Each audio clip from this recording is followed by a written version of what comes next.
You think the Inca Empire is all about golden temples, eternal mountains, and wise rulers? Forget it. At the heart of this ancient civilization lies the road, stretching through chasms, fear, and indifference. Here, you are no hero, just another running soul, your life hanging by a rotten bridge and a knot whose meaning no one remembers. Behind every step is exhaustion, with every breath, the ghost of those who never returned. Welcome to the roads of the Incas, where destinies are erased faster than footprints on wet stones, and the memory of the empire is just a knot pulled too tight to ever be undone. But before we begin, please like this video, subscribe to the channel, and let me know in the comments what city you're watching from and what time it is where you are. I'd love to see who's joined us. Now, make yourself comfortable. We're about to begin. You have always wondered about the meaning of movement. There are people somewhere far in the north who think that walking has a purpose, the old noble search for enlightenment, or at least for a dry shelter from the rain.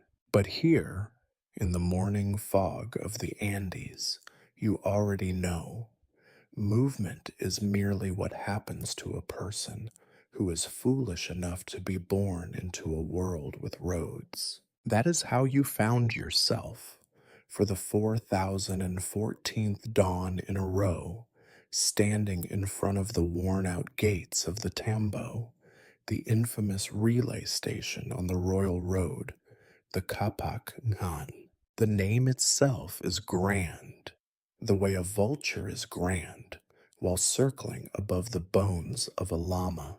The Kapak Nghan stretches for something like 6,000 kilometers, though no one who has survived more than 200 paces on its uneven stones would care to count the exact distance. All you know is that it goes on forever, and worse, so do you. If someone had told you, as a child, that you would grow up to run these roads, carrying messages and knotted cords and half digested facts, you would have run away then and there. But even as a child, you were slow to run. So here you are. You are a chasqui, a courier, one of the chosen, if by chosen you mean someone too unlucky to become a priest, too restless to be a farmer, too honest to join the local bureaucrats. There are, you have learned, 100 ways to become a chasqui. Each is more tragic than the last, and each ends here, standing in the pre-dawn cold, breathing in the scent of roasted corn and ancient disappointment, waiting for the tambo master to give you your next bundle of woven misery. The tambo itself is nothing special, unless you consider mud bricks special, which you do not, and which no one ever should. The walls are patched with straw. The roof is low enough that even you, who are not known for your height, have to duck. Inside, the air is thick with the perfume of sweat, rotting potatoes, and that indefinable aroma that all relay stations share. The knowledge that nothing important ever happens here, but that you must always be prepared just in case. Outside, the dawn is pale and unsympathetic. There is no dramatic sunrise over snowy peaks, no soaring condor silhouetted against the sky. Instead, there is a heavy grayness, like the inside of a sad potato, and the distant squawking of a bird that sounds suspiciously like it is laughing at you. You adjust the worn out sandals on your feet. You have had these sandals since your first journey, and you sometimes suspect that the only thing holding them together is the accumulated misery of the last 20 runners who wore them before you. The sandals are called usudas, though you prefer to think of them as regrets. Every morning you tie them on, and every morning you promise yourself that tomorrow you will retire, maybe raise guinea pigs, maybe even become a weaver. Every morning you run anyway. You are not alone. There are other chasqui blinking sleep out of their eyes, chewing on coca leaves, muttering silent prayers to every deity they can remember. No one smiles. Smiling is reserved for people with soft jobs and softer beds, people who have never run 40 kilometers in a single morning or spent the night hiding from the rain under an overhanging rock while wild dogs sniffed at their ankles. The tambo master emerges at last, clutching a bundle of quipu, the infamous knotted strings that, in theory, carry the secrets of the empire. In practice, they mostly carry reports about missing potatoes, the occasional warning about rebellious villages, and once, a love letter that no one was supposed to read. You wonder, not for the first time, if anyone really understands the quipu. You have heard stories of priests who can read them like open books, but you have never met one, and you suspect they do not exist. If they did, would the empire really need so many chasqui running in circles, delivering knots to people who only pretend to know what they mean? The master calls your name, or something like it.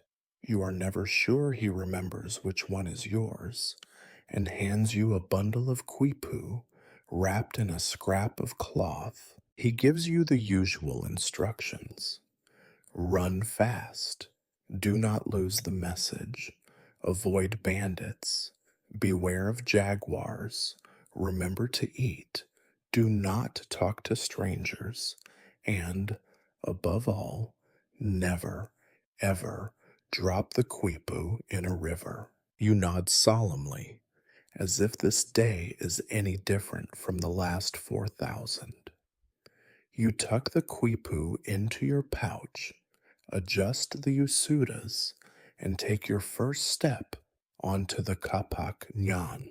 The stones are cold and slick, and you wonder, as always, how many runners before you have slipped here and vanished forever, their final messages swallowed by mud and time. As you begin your journey, you notice the world in excruciating detail, the way the morning light turns the dust into dull silver, the distant cry of a shepherd calling to his sheep, the shuffling sound of another chasqui's footsteps just behind. You, it is a lonely business running on the royal road.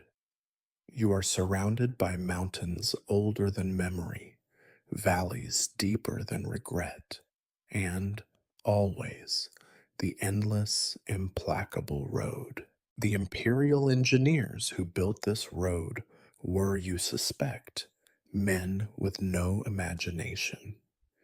They believed in straight lines and sharp edges, and they did not care for the complaints of the feet that would one day have to follow their work.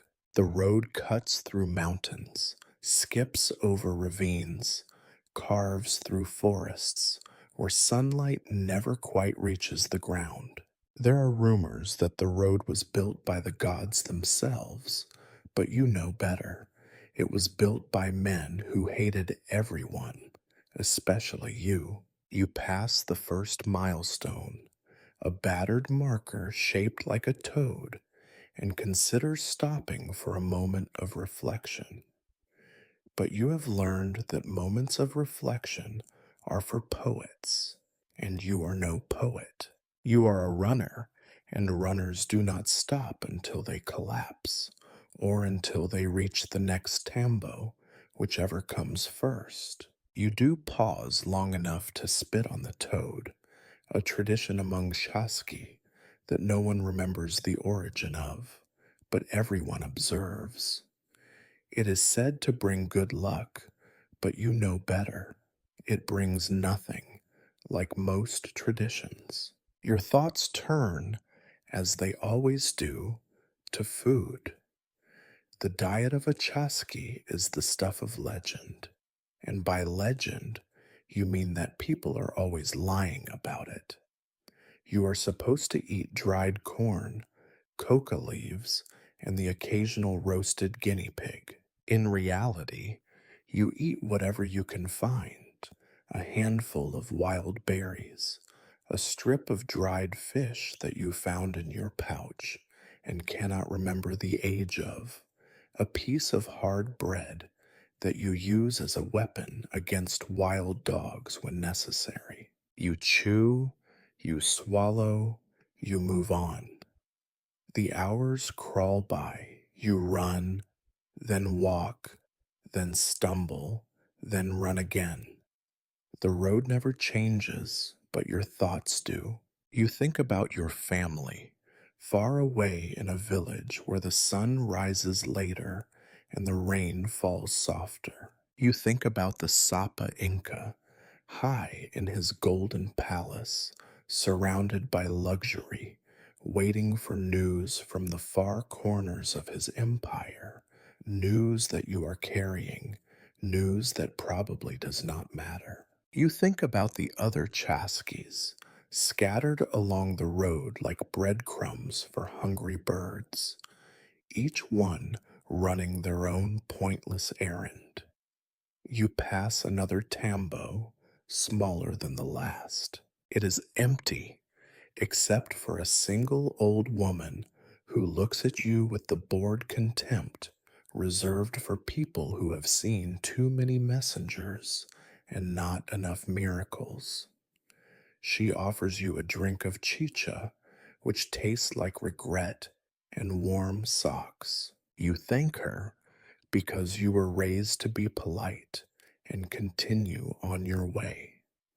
Somewhere ahead, the road climbs sharply, zigzagging up the side of a mountain. You know, from bitter experience, that this is the worst part of the journey. The air grows thin, your lungs burn, your legs ache, and every step feels like a personal insult from the gods. You tell yourself that you are strong, that you are resilient, that you are an essential part of the empire. You know you are lying, but you say it anyway. At the top of the climb, you stop to catch your breath. Below you, the road twists and turns, disappearing into the mist. Above you, a condor circles, watching with the kind of interest usually reserved for things that might soon die.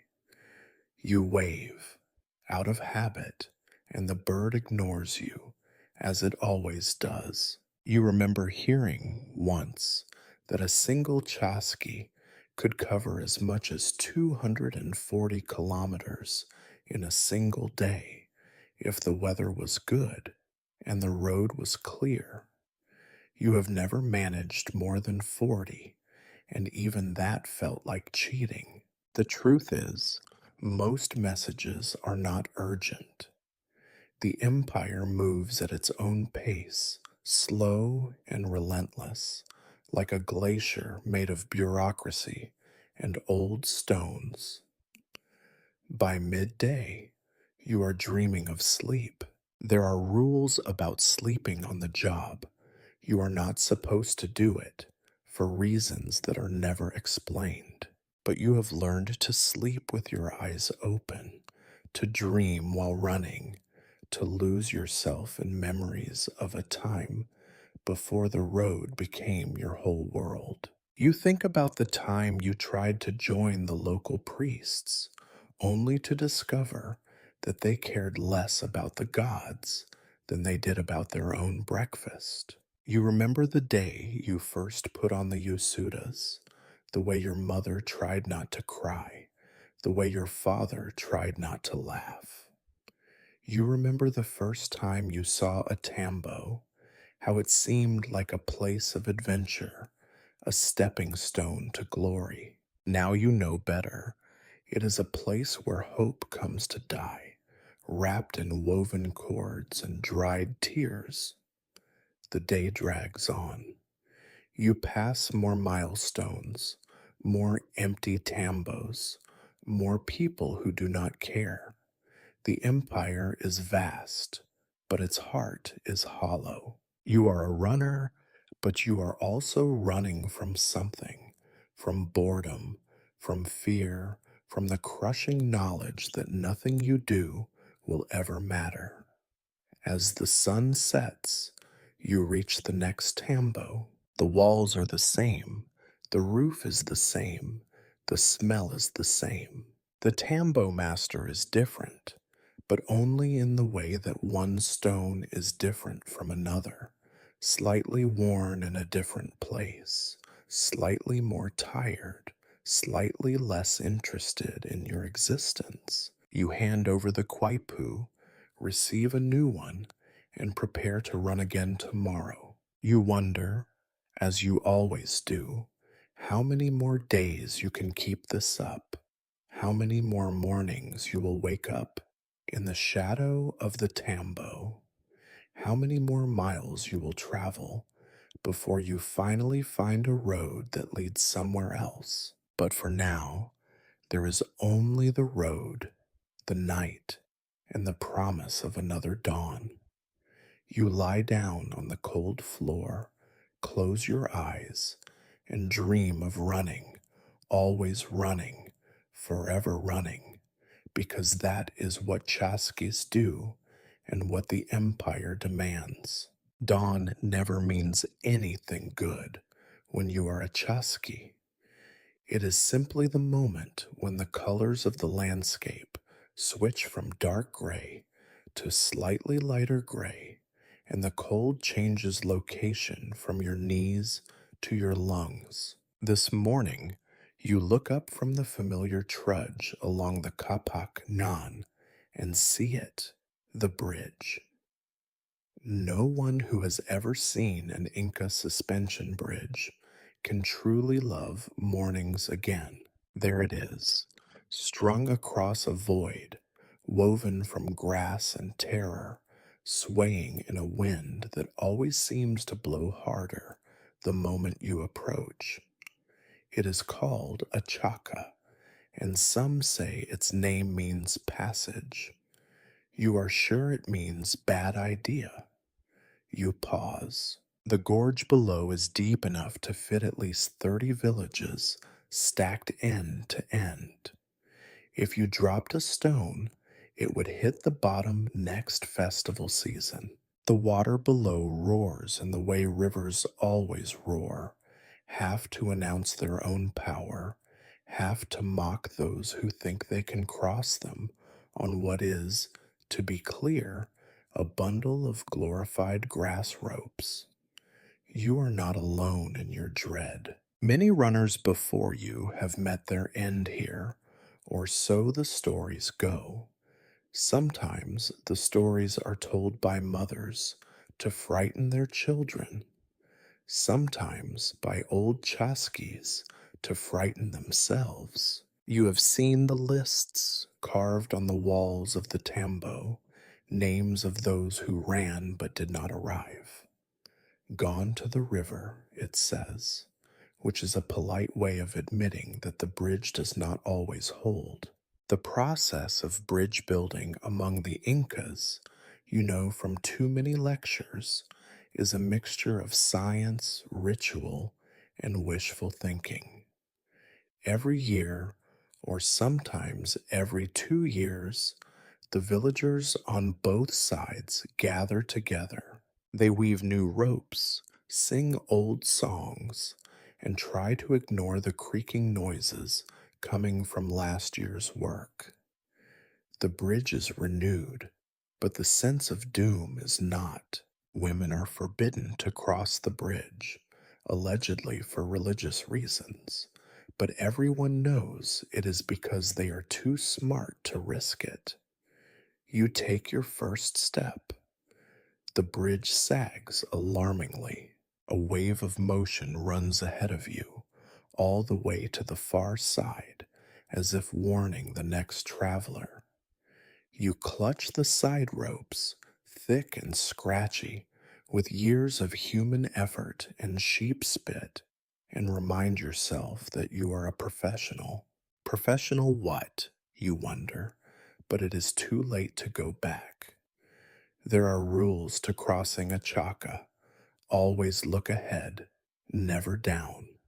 Move quickly, but not too quickly, because panic is the only thing heavier than a chasqui. Do not stop for birds, for wind, or for sudden thoughts about your own mortality. Most important, do not, under any circumstances, try to count how many chasqui the bridge has claimed this season. The answer is always too many. Halfway across, the wind picks up. It always does.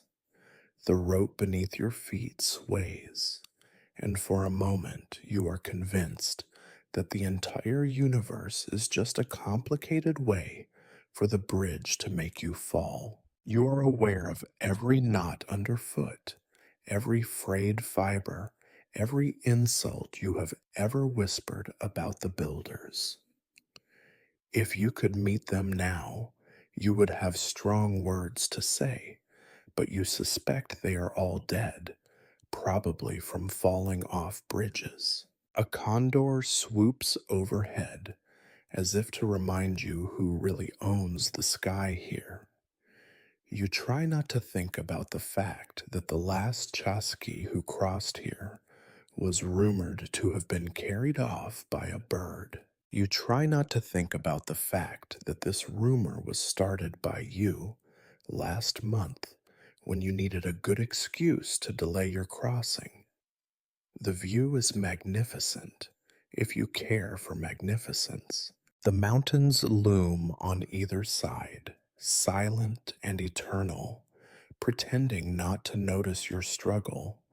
The river below is white and wild, foaming over rocks the size of your nightmares. If you squint, you can see the bones of old bridges washed up on the banks, reminders that every generation thinks it builds better than the last, and every generation is wrong. Someone once told you that there are 5,000 bridges in the empire, and every single one is the most dangerous.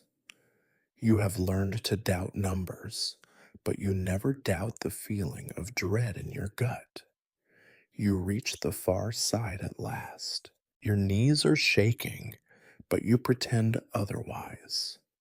There is a tambo here, as there always is, small and unimpressed by your survival. The tambo keeper looks up from her bowl of potatoes and gives you a look that says, "You again?"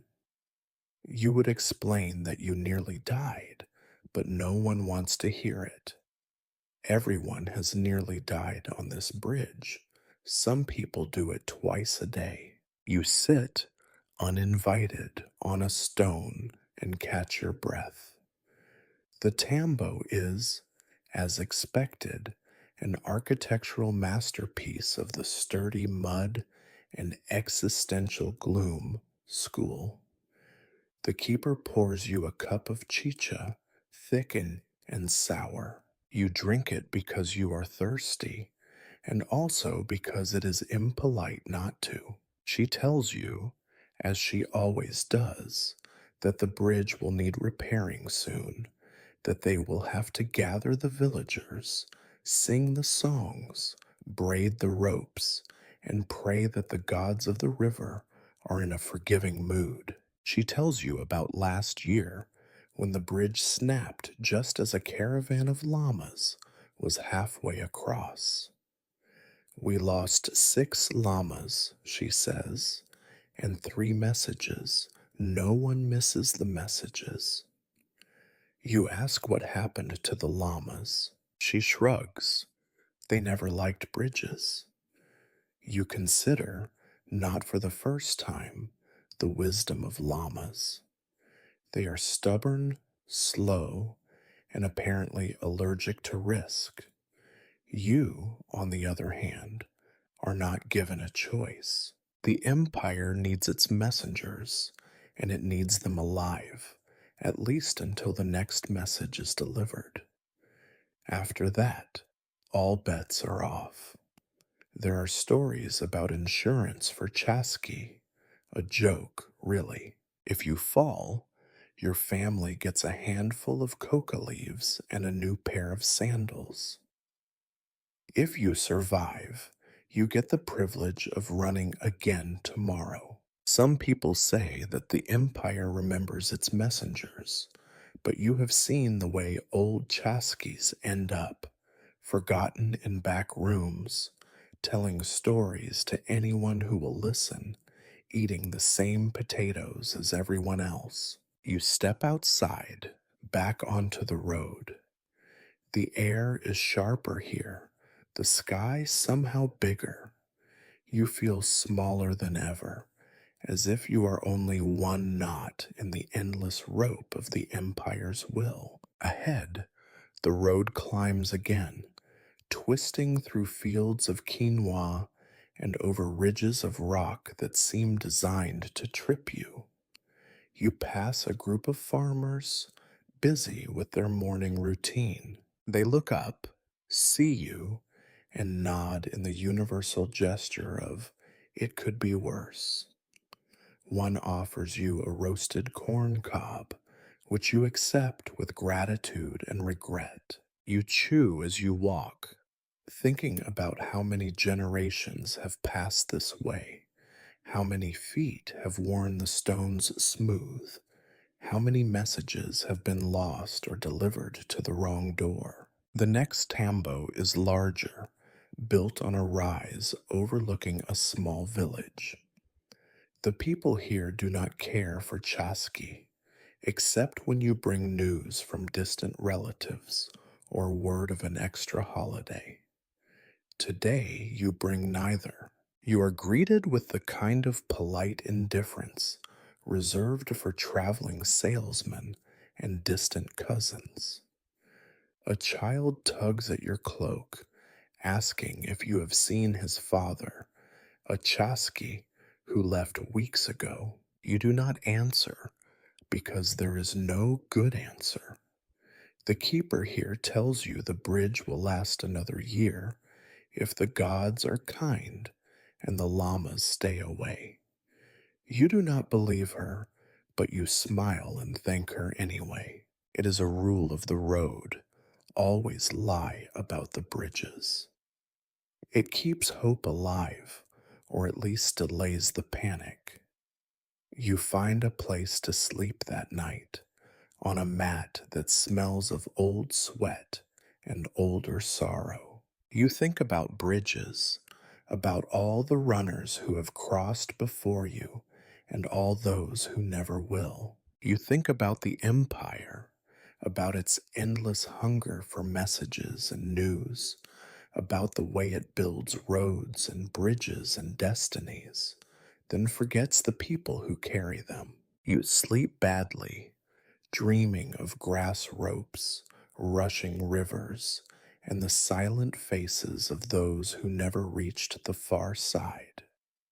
When you wake, the world is the same, gray, indifferent, and waiting for you to run again. The bridge is behind you, but the road is endless. Night in the mountains is not a friendly thing. It seeps in but through the cracks of the tambo, filling every corner with a chill that belongs to the age before the empire, before roads, before even the first terrified runner. You find your place on a woven mat, not because it is comfortable, but because it is not the floor. The stones underfoot are older than your ancestors and colder than any thought you have had all day. Around you, the tambo breathes with quiet exhaustion. The other chaskies are already asleep or pretending to be. A few stare into the dim light of an oil lamp, counting the bruises on their shins or whispering silent curses to the gods of tired feet. The tambo keeper, who has been here since the dawn of time, moves from room to room with the tired efficiency of someone who has seen every possible problem and knows they all end the same way, with more work. You try to sleep, but sleep is a trickster. It dodges your grasp and runs out the window, leaving you with your thoughts and the company of your newest burden, the quipu. The quipu lies next to you, a small bundle of cords, knots, and implied disasters. The system is legendary. The Sapa Incas' wise men claim that every quipu contains the secrets of the empire, neatly encoded in twisted strings. The priests in Cusco say that the patterns can reveal everything from tax records to love affairs. You know only that the quipu always feels heavier than it looks. Tonight, because sleep refuses you, you study it. You untie the wrapping and let the cords spill across your lap. They are made of llama wool, dyed the faded reds and yellows of someone else's best intentions. Each cord has knots tied at intervals, some large and obvious, some small and sneaky. The main cord runs horizontally, like a backbone, with others hanging down, the ribs of an animal or the bars of a cage. You are not sure which. You remember the first lesson you ever had about quipu. It lasted an afternoon and an eternity.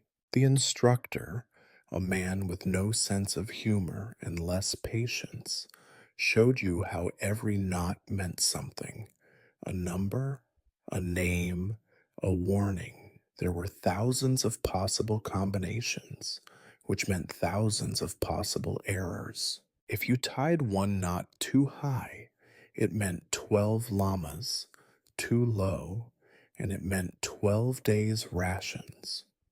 If you forgot a knot entirely, it meant trouble. The empire is built on knots, you realize. Knots and runners and rules no one can remember. If someone asked you in this lonely tambo what the message actually said, you would have to confess. You do not know. You never know.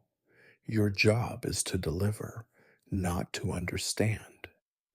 Understanding is for other people, the ones who never run. You think about the strange fate of the quipu.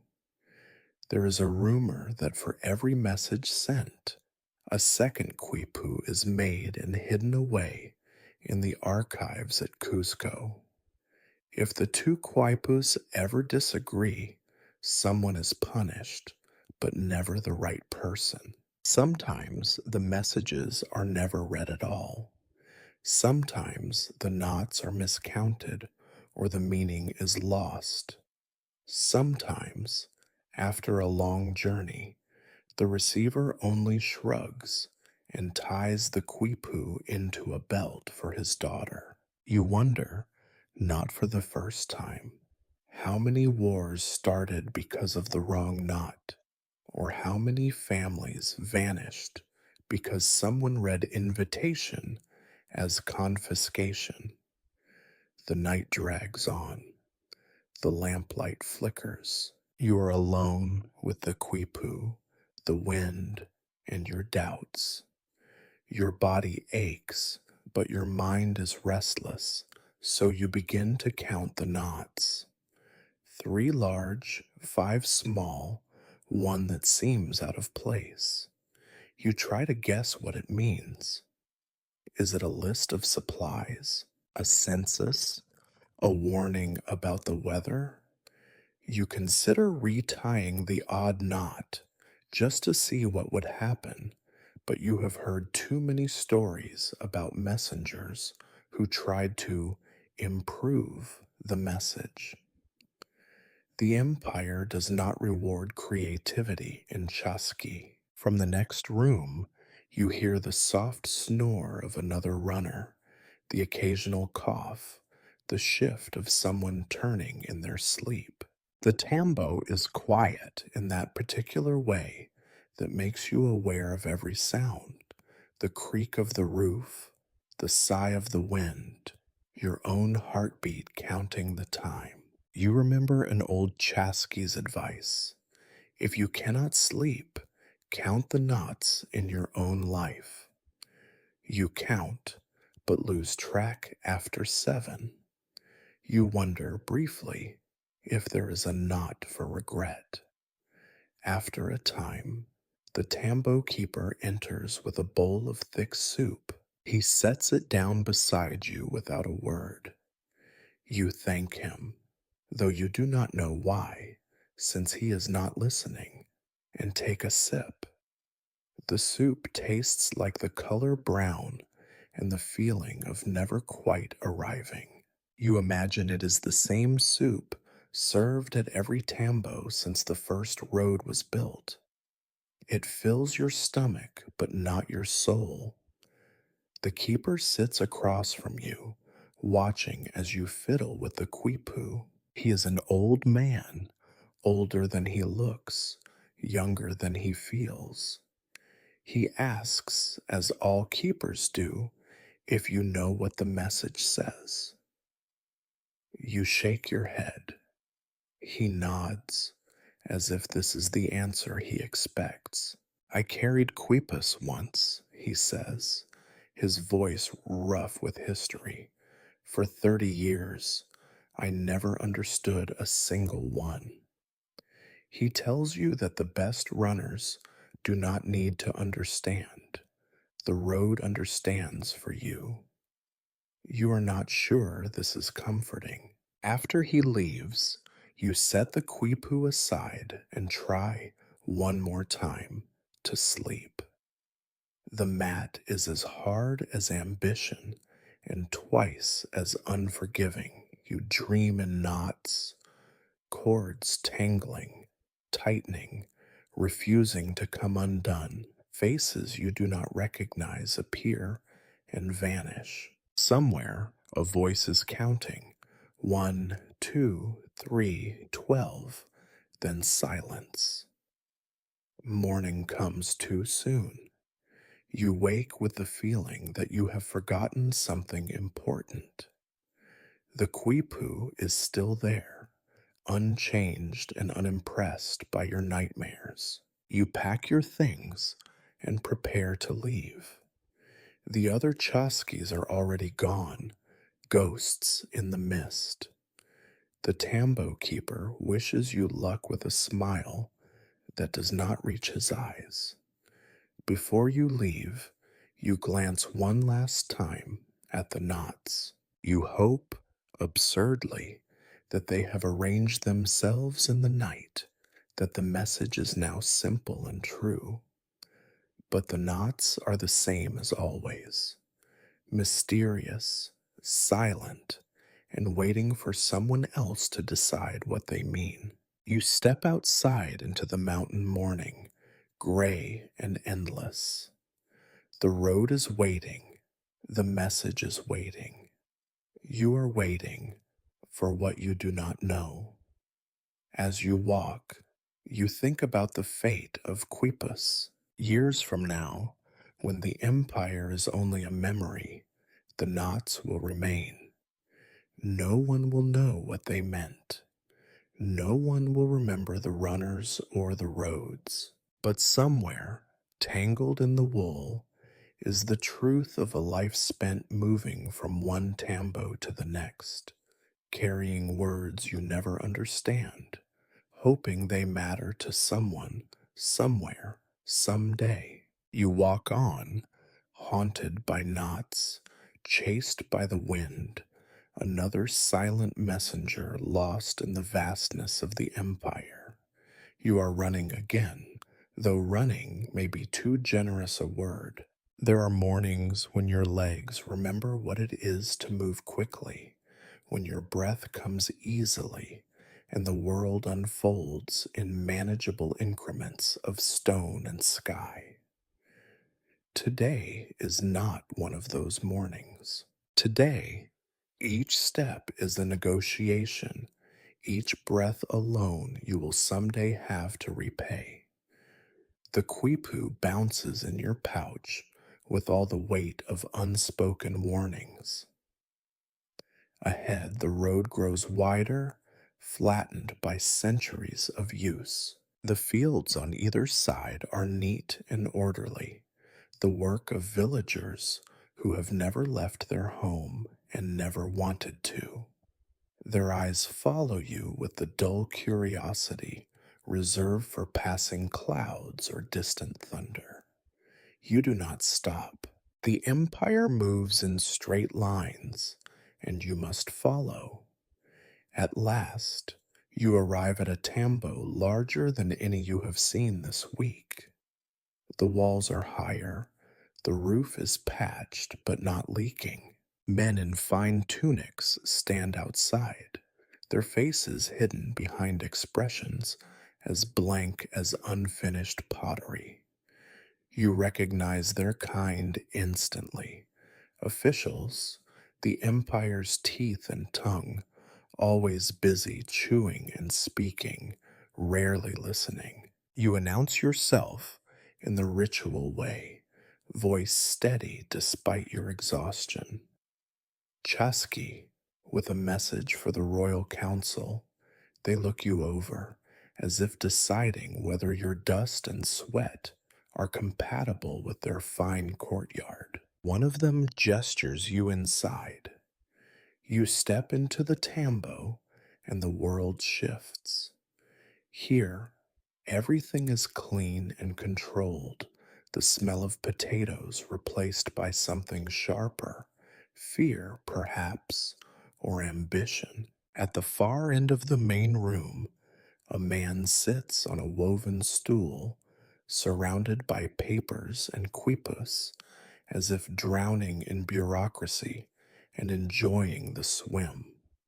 His face is the perfect mask, pleasant, unreadable, already tired of you before you even arrive. You kneel, present the quipu with the practiced humility expected of someone whose entire value is how quickly they can run. The official accepts it without a word, turning it over in his hands, inspecting the knots with the bored competence of a man who has seen too many messages and too few miracles. He asks, in a tone that suggests he is bored by both the question and the answer, "Did anything happen on the road?" You consider telling him about the bridge, the tambo soup, the dreams that clung to you like wet wool. Instead, you shake your head. He makes a note on a scrap of bark, as if your silence itself is a report worth filing.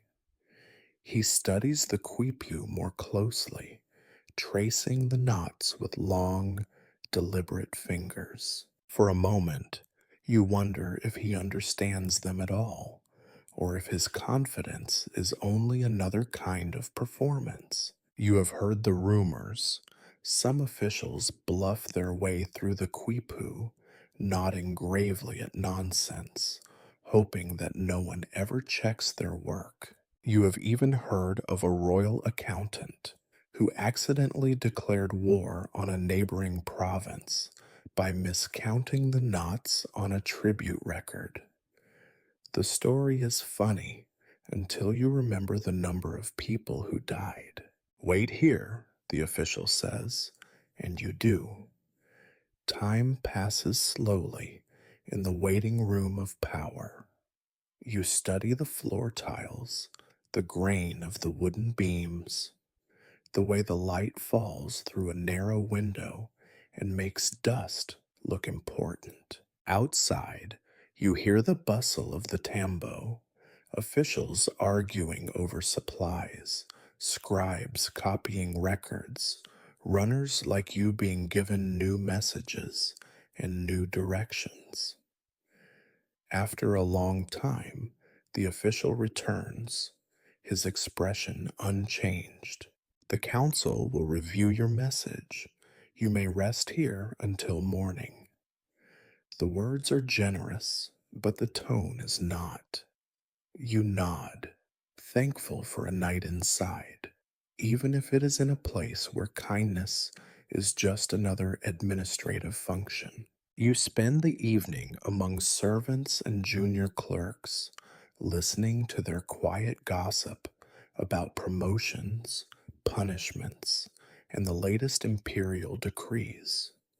No one pays you much attention. To them, you are part of the furniture, a moving piece in a game they did not invent and do not control. At supper, you sit near a fire, eating maize and beans, pretending not to listen as the others speculate about the contents of your quipu. Maybe it is news of a rebellion, whispers one, or a list of new taxes, says another. Someone laughs, not kindly. You know better than to join in. The truth is, no one wants to know what the quipu says. They only want to know how it will change their own lives. Later, you meet another Chasqui, newly arrived from the south. He is younger, less worn.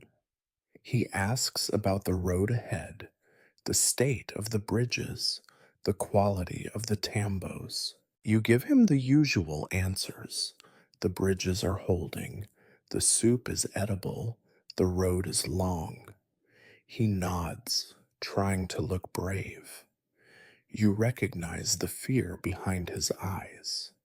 He will learn or he will not. Before sleep, the official summons you once more. He asks for a detailed report of your journey, every delay, and every odd occurrence. You describe the bridge, the storm, the strange quiet in the mountain tambo. He records your words with careful indifference, as if filing complaints about the weather is his sacred duty. You know, he says, not looking up from his notes, there are penalties for mistakes. The Sapa Inca relies on these messages. If you bring a wrong quipu or deliver it late, your family may suffer the consequences. You nod because you have heard it before. Every Chasqui knows the rules. The empire is efficient, ruthless, and obsessed with order. Errors are not tolerated. Explanations are not welcome. You wonder if the officials ever feel this fear, or if they simply pass it downward, like bad grain or broken sandals.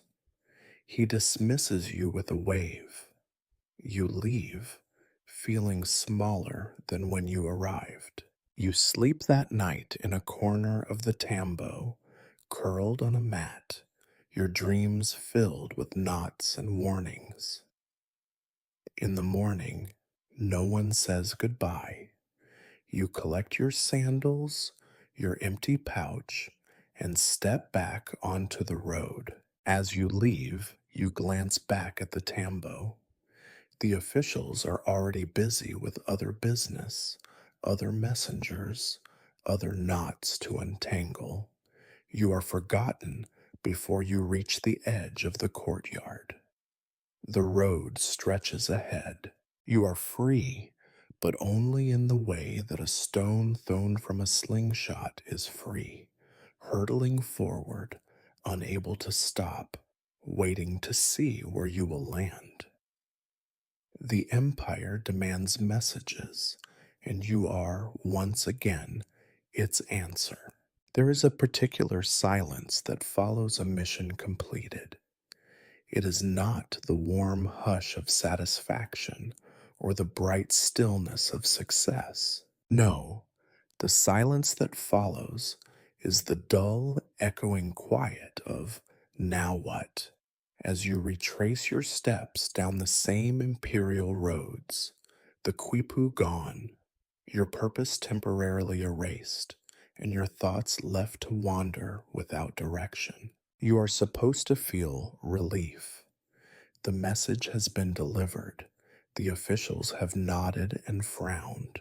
The knots have been accepted, and your hands are empty. Instead, you feel a small, sharp vacancy, as if the weight of the quipu was the only thing anchoring you to the Empire's invisible map. The road home is never the same as the road out. There are shortcuts you now avoid, villages you pass by, faces that look through you rather than at you. There is an unspoken rule among Chaskis. When returning, one should walk a different way, even if it means adding days to the journey. Some say it is a ritual to confuse evil spirits. Others insist it is only because no one wants to meet their own shadow coming the other direction. Today, you take the lower route, following the river valley. The water runs fast, full of silt and memory, and you keep to the path that skirts the edge of maize fields and abandoned shrines. In the mornings, the mist rises in pale ribbons, curling around your ankles.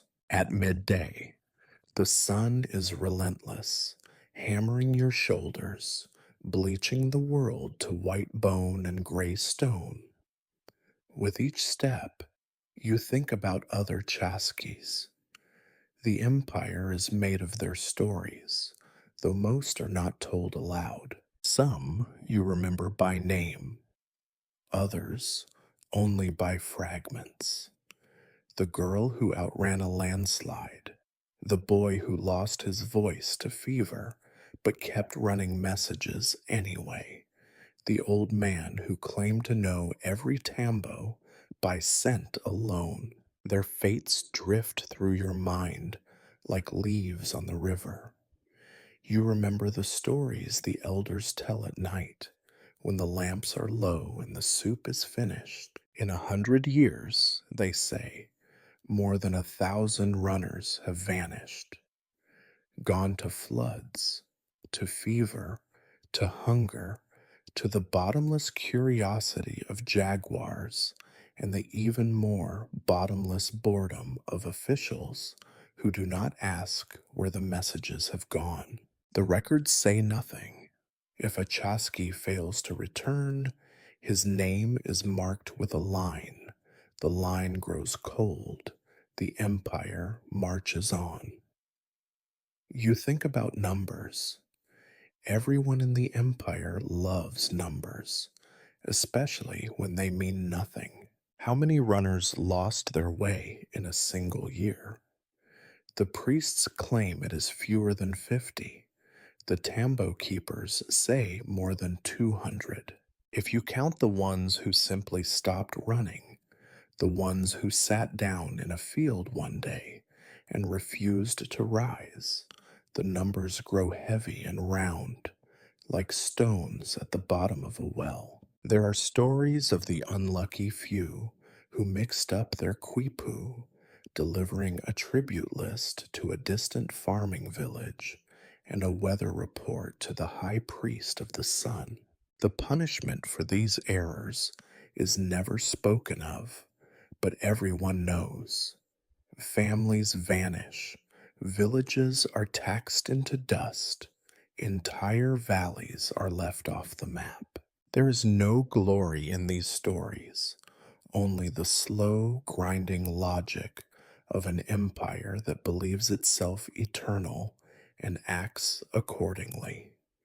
You pass another runner on the road, going the opposite way.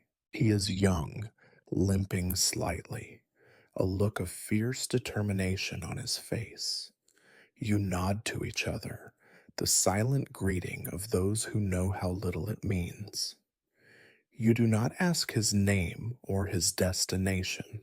You know better than to get attached to someone whose story may be over before the next sunrise.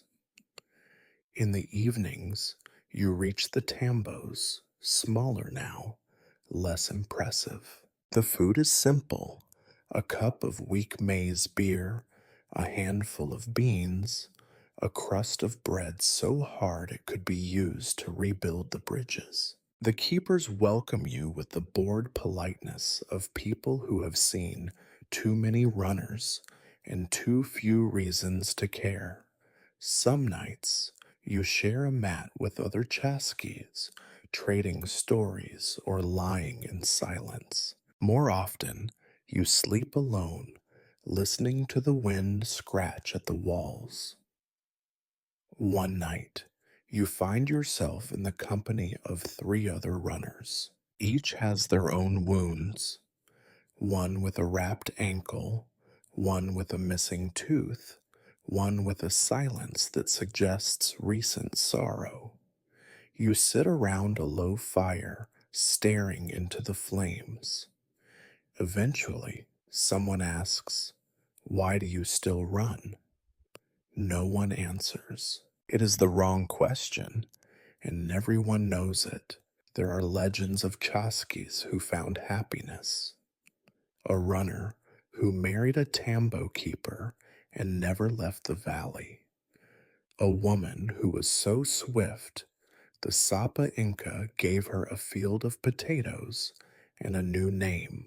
These stories are repeated, polished, and embellished because no one wants to believe the road ends only in exhaustion and obscurity. But even these happy endings sound thin in the mountain night. On your last day, the road bends one final time, bringing you within sight of your home. The fields are familiar, though smaller than you remember. The people are older.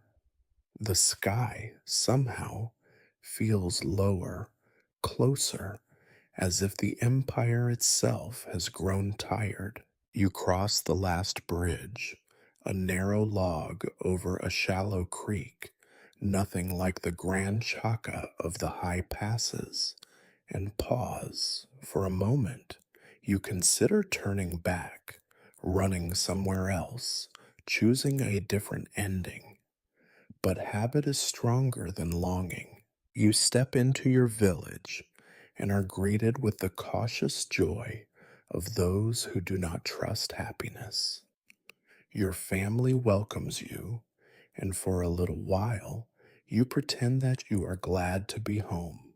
They ask about the road, about the messages, about the great cities and the golden palaces you have surely seen. You tell them only a little. The bridges are holding, the soup is edible, the road is long. That night you sleep in your own bed. It is no softer than the mats of the tambos, but it is yours. Outside, the wind carries the sense of home, maize, smoke, old earth. You listen, waiting for the road to call you again. You know it will. The Empire is always hungry. There will be more messages, more quipus, more roads to run. The stories of the Chaski, tragic, comic, and pointless, will continue, written in knots and dust and forgotten names. As you drift into sleep, You realize that nothing has changed. The empire endures, the tambos crumble, the bridges tremble, and the runners keep running, each one hoping, for no reason at all, that their journey will matter. But the road, as always, cares nothing for hope.